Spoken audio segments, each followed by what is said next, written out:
Hi, I'm Dave, and today I'm going to talk about the RK-002 MIDI cable by Retrokits.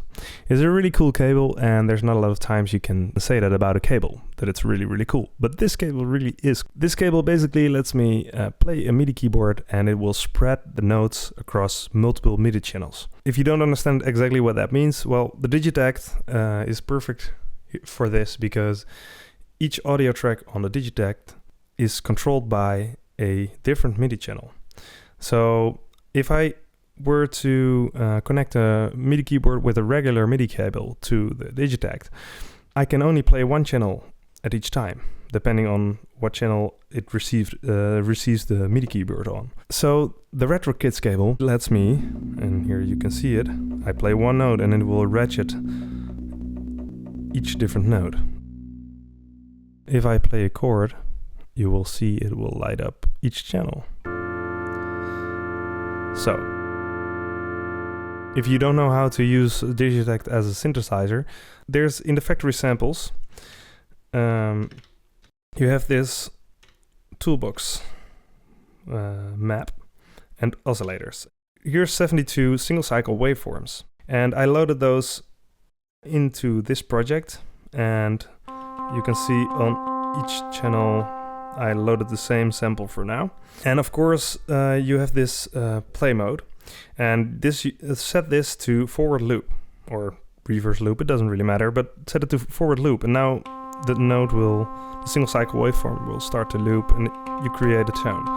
It's really cool to, when you're creating beats and you want a synth line in your Digitakt, this is the way to do it. I love the Digitakt. It's kind of it is a little limited in some ways, but actually I love that about it, because you really have to search for solutions to certain things. Anyway, so when you have this set up, the cool thing about Digitakt, it has a Control-All function. So when I press Control-All, I can change any parameter across all tracks at once, and this makes it ideal for polyphonic synthesizer use.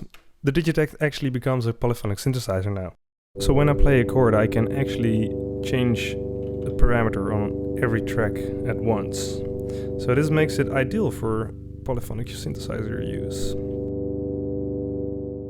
But it's even better than that, because I can tweak each channel differently a little bit, and then it really comes alive. So let's start with the basics.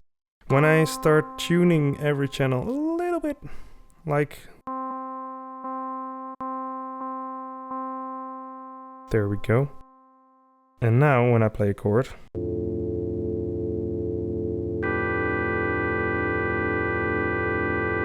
as you can hear, it's a little bit more alive now.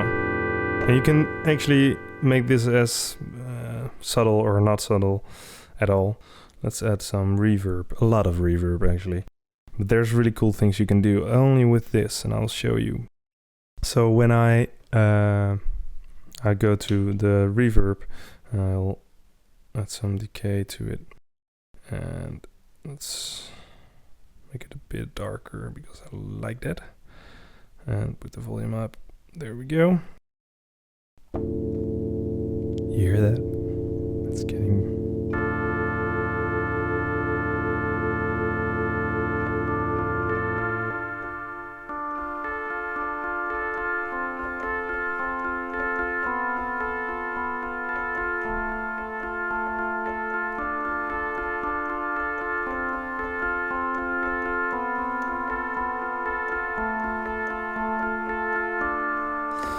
Alright, so that's really cool.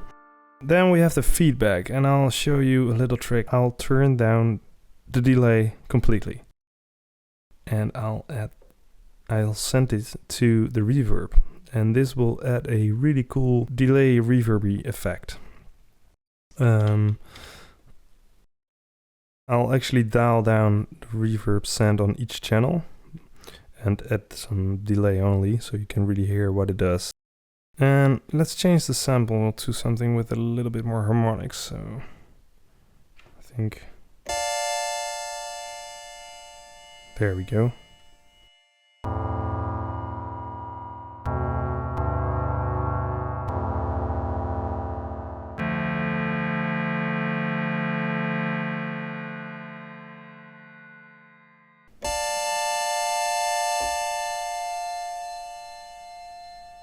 That's really cool, right?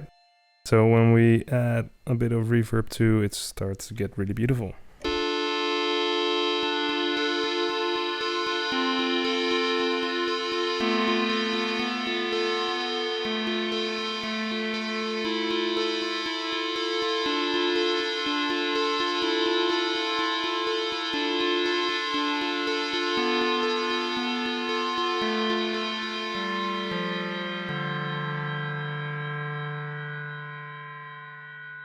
Starts to sound like bells. I'm not a really good keyboard player, by the way, so forgive me for it not being the most beautiful and interesting lines, but I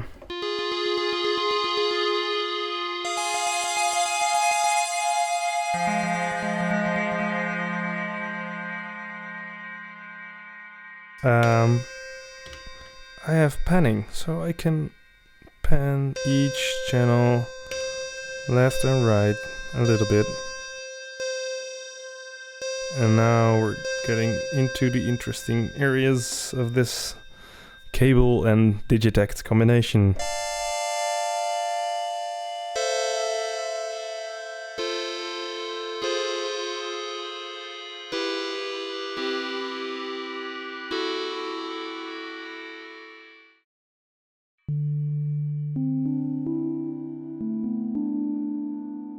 This is really nice.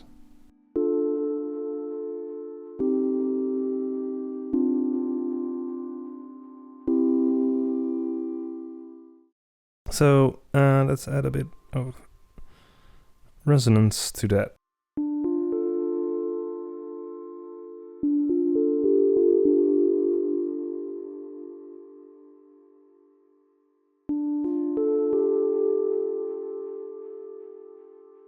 So just to make it a little bit more attacky.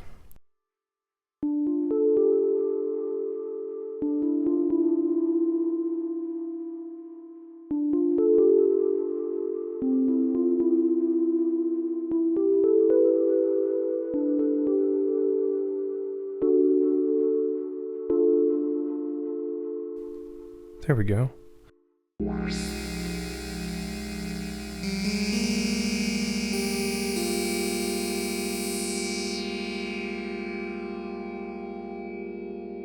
Well, this kind of stuff I really like, so let's automate that kind of. Let's put the decay a little bit up and... oh, not all the way up. And the envelope, of course.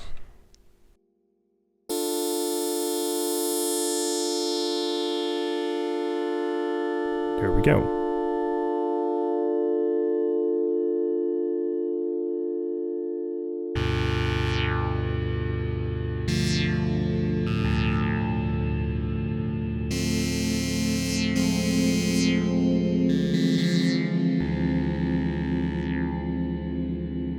And as you can hear, every note does exactly the same, so I could kind of change that by just changing up little things here and there.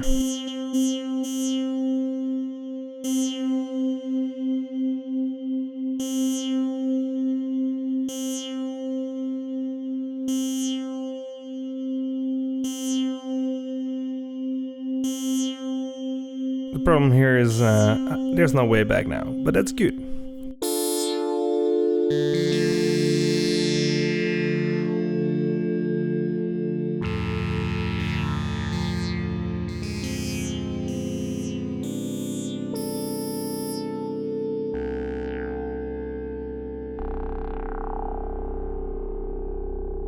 The lower spectrum of notes is really my kind of thing. I like that when you play really low notes, you get these cool harmonics at the top.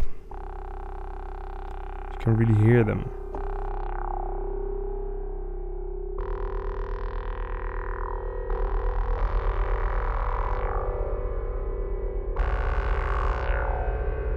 Okay, let's check out some other samples.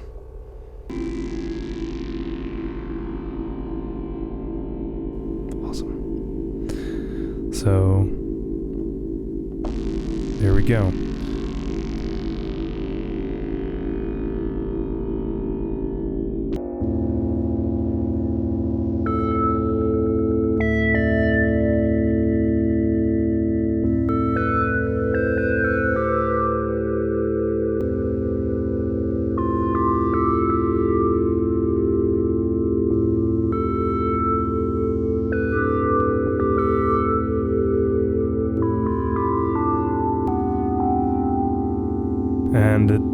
I do to kind of overcome this problem, that it will just cancel the notes you are holding, is just keep pressing the chord every now and then while playing the other notes.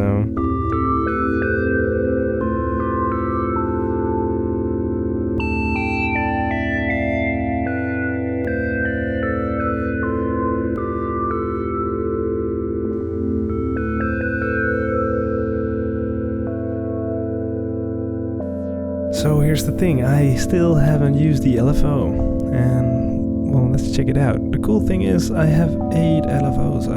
I can use it as one LFO. On a polyphonic synthesizer, this would be called a 1 LFO polyphonic synth, because it has an LFO for each voice.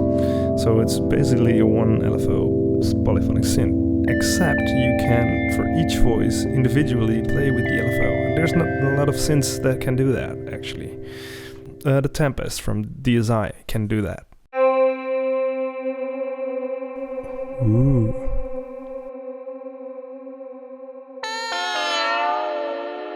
That was a bit too much, I guess.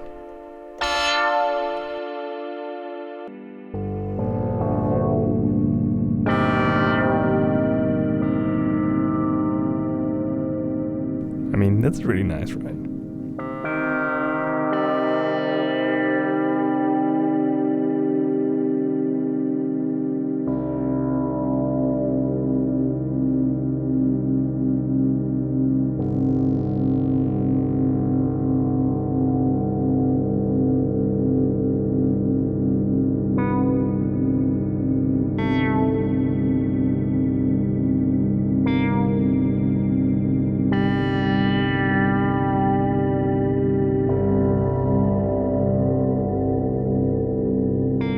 Of course, I can get a bit mental and just put it into audio range and see what happens.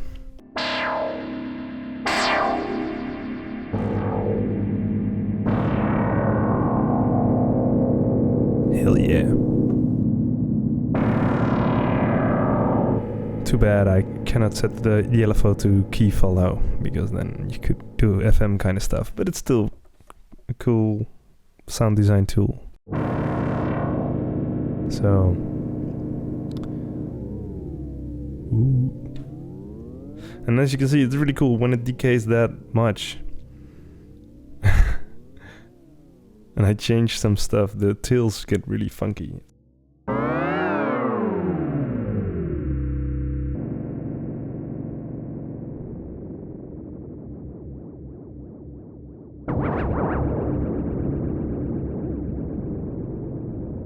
You can play with that.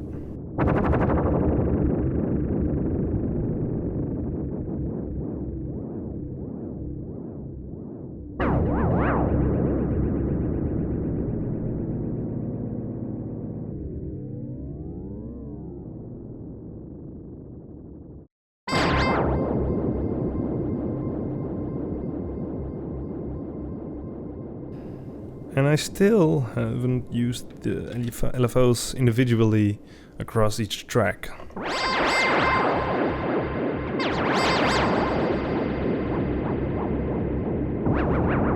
Let's try some other things. Like, problem is with controlling destination, control alt destination, is when I change it, I still have to press yes for this channel, otherwise it doesn't change. For the other channels it does change. But if I don't press yes, it won't change on this channel, so keep that in mind.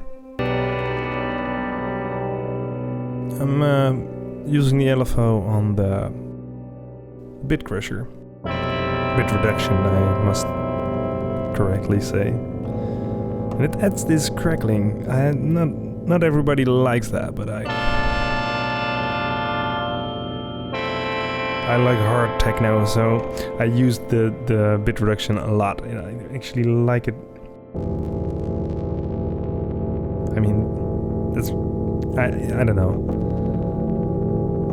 This kind of broken crackling thingy I really like, and I can put this into extreme. Let's try that. I think it won't be as beautiful, but well, there you go. I mean, did you hear that?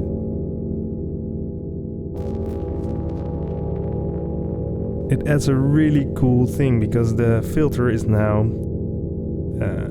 closing with the bit reduction on, so you get this.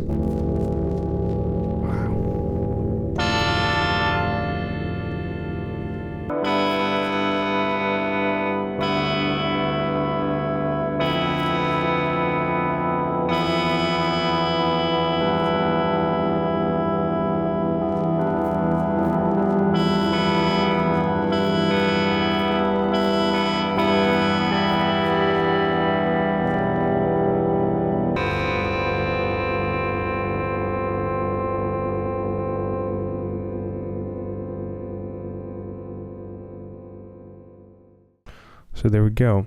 Let's try some other stuff. Sample slot. This could be cool because it will actually change the single cycle waveforms. I have to turn it down a little because we only have 72 samples loaded, so it actually started going off the grid, if you know what I mean. It still does a little bit.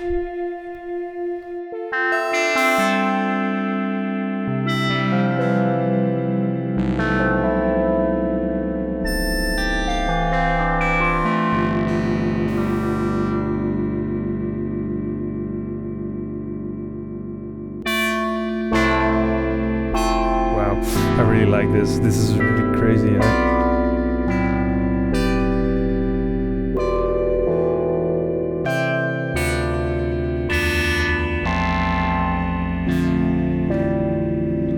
So let's change the filter to so it goes the other way.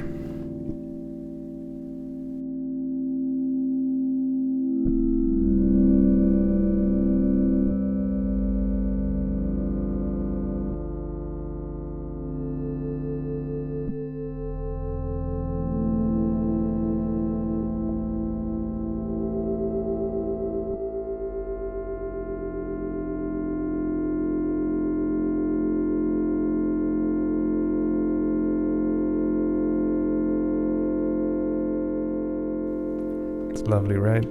It really gets otherworldly because the LFO is actually changing through, just going through all the single cycle waveforms. And I only loaded in the factory single cycle waveforms. I mean, think about it if you start making your own.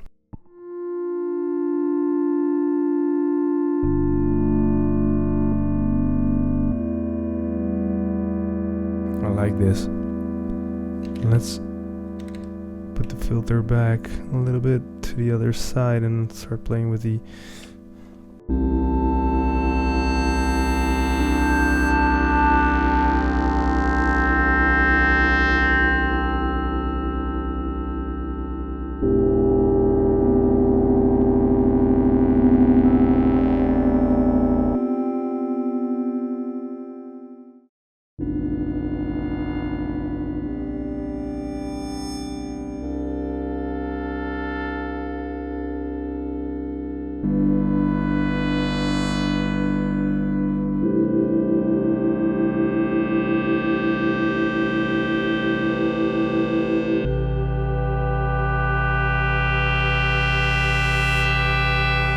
This is lovely, and all this we can do because of this cable, and it's really awesome. I'm just going to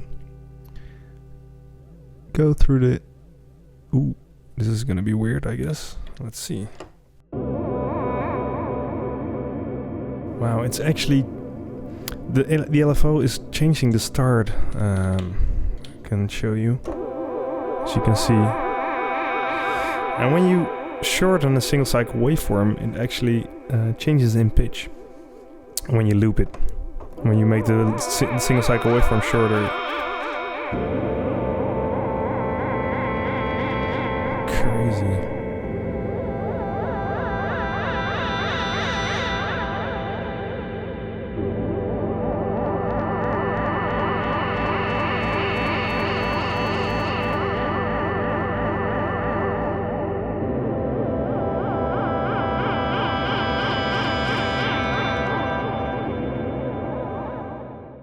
Okay, let's turn the delay back to the...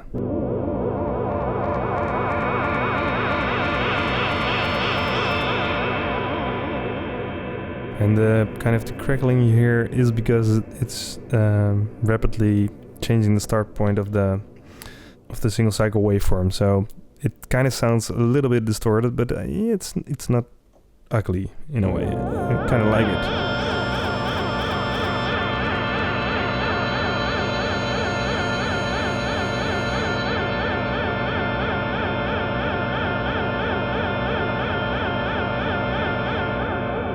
Wow.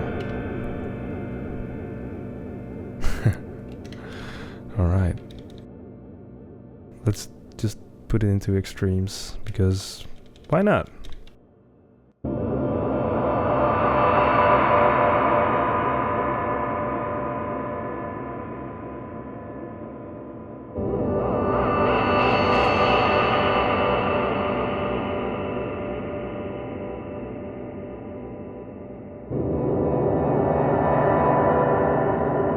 Trick to a good reverb is to find the spot where it doesn't add too much high, because then you get this, it's kind of hiss.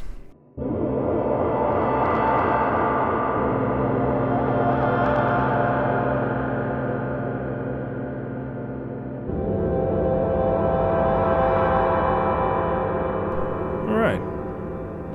Cool. Let's turn this down a little bit. Oh, there we go. I have to press Control-Alt.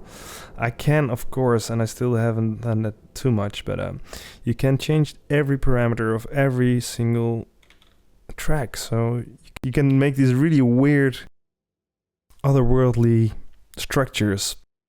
The sample length kind of reacts as the same as the... adds a little bit more grit though.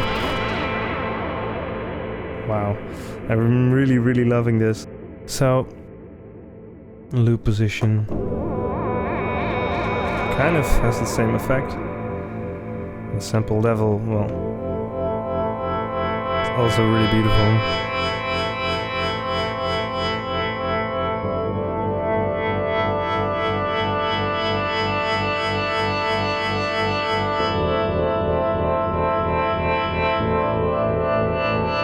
And in a while, I'm going to scroll further, and now we get to the really interesting part.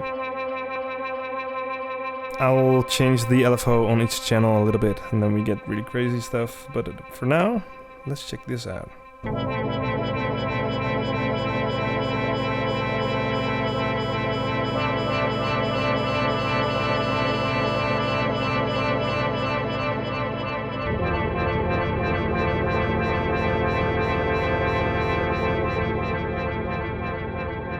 Loving it.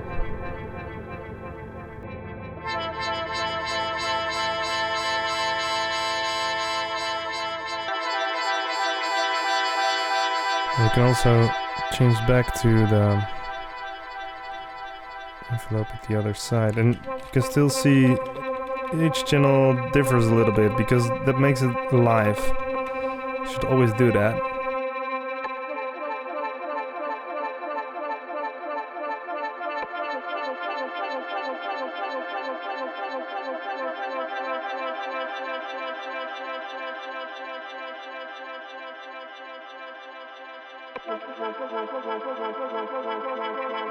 I think a little bit more delay will be nice here.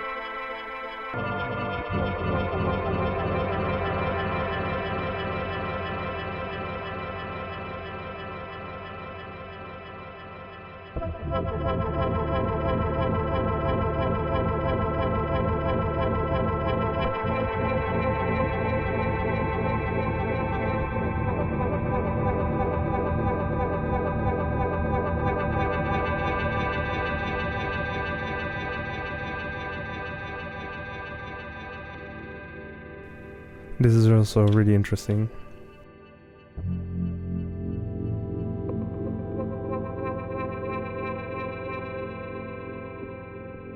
I love LFOing the resonance because it gives you, well, check this out.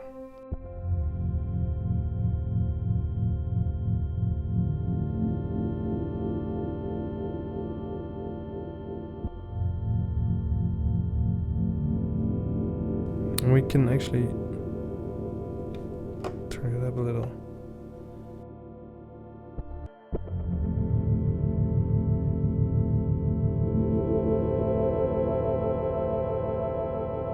Really cool. So let's move on. The filter depth. Well, why not? Let's see what happens.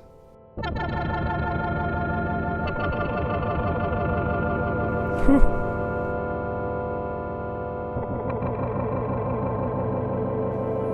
I actually want to go audio range on this one. Yes.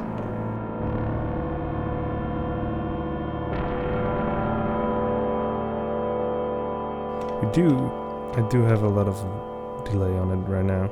So let's turn that down a little so we can actually hear the effect of it.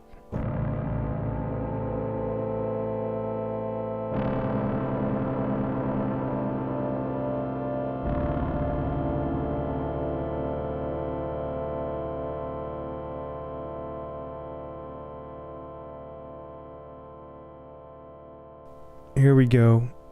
The overdrive.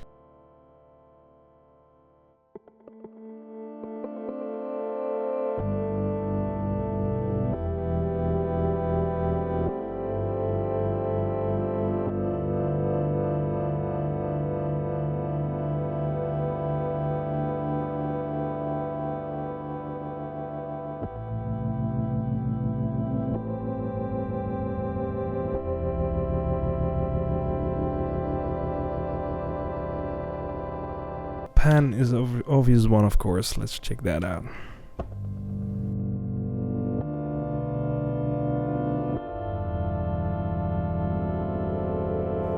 Let's put it back to... let's try sine wave.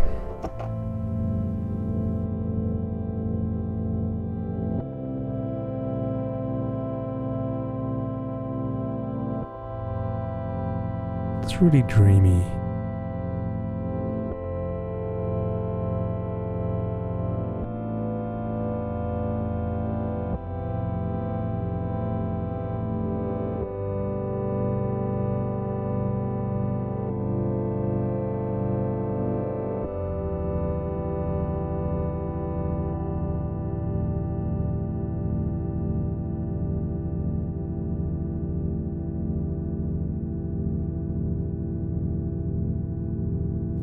You can make a beautiful soundscape with this. I mean, this is perfect for kind of background things. I can hear myself creating beats around this. Only this. This is just... it's just an interesting sound. I'm pretty sure if you build a track around this, it will stay interesting because it can highlight certain things about this. I think the coolest one is the sample slot, because I mean it just sounds crazy.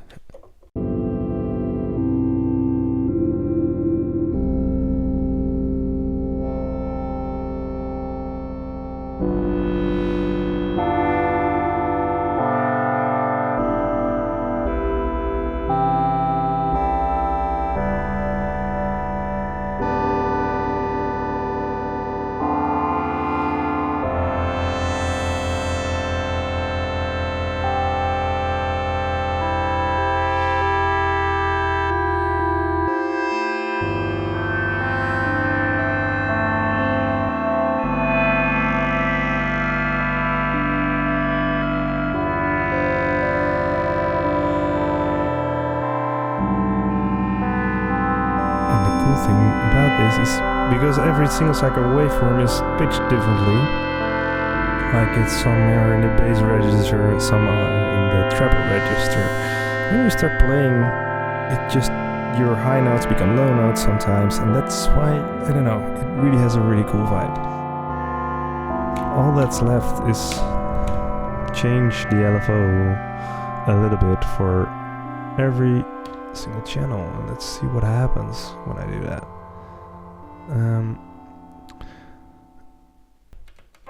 I mean, it will probably get a little bit chaotic, but hey.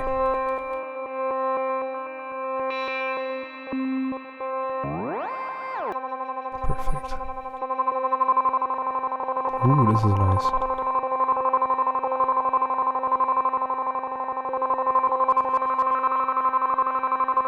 Like it. Messing with the filter is probably still the best thing of electronic music. It's just, it has something magical, I guess. Let's use this for a little bit of stereo imaging. Let's put this on sample slot too. Yes. Let's see what happens.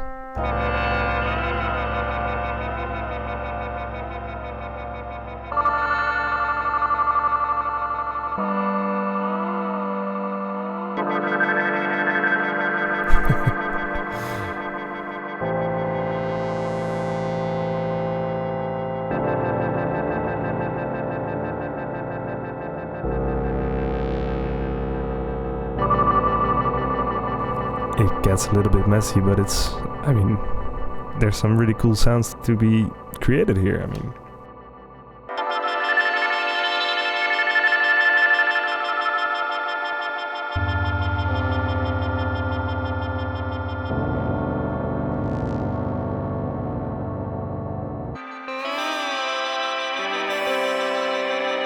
I think I'm gonna change the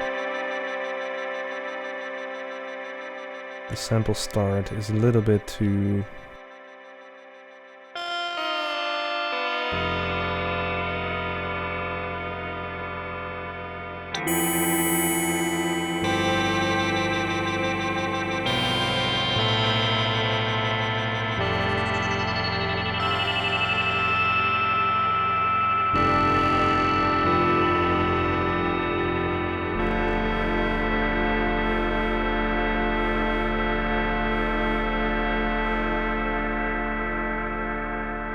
And I think I'll leave it at this. Well, as you can see, it's a really cool cable. I really like it. It's just, the Digitakt has become a totally different kind of machine, really. So it's not only a groovebox, and I can create whole tracks in this thing alone. It also has become a polyphonic synthesizer right now. I think it's gonna be really cool to use the sequencer as well, because the sequencer is kind of an automation. You can see the sequencer as a programmable LFO. It is step-based, but it does work. You can use it to automate panning or filter settings, and it becomes a really otherworldly kind of polyphonic synthesizer. There's really no polyphonic synthesizer like this. Yeah, it has a lot of downsides, but that's okay. In the description I put the link where you can buy the cable. It's from a fellow Dutchman. Certainly a company to keep an eye on, because if they can create this, I can't wait for the other stuff they are going to create in the future. So if you have any questions about this, please leave a comment. I will try to answer all your questions. And if you enjoyed this video, please leave a like and subscribe to my channel if you want to see more videos like this. So, see you next time. Bye.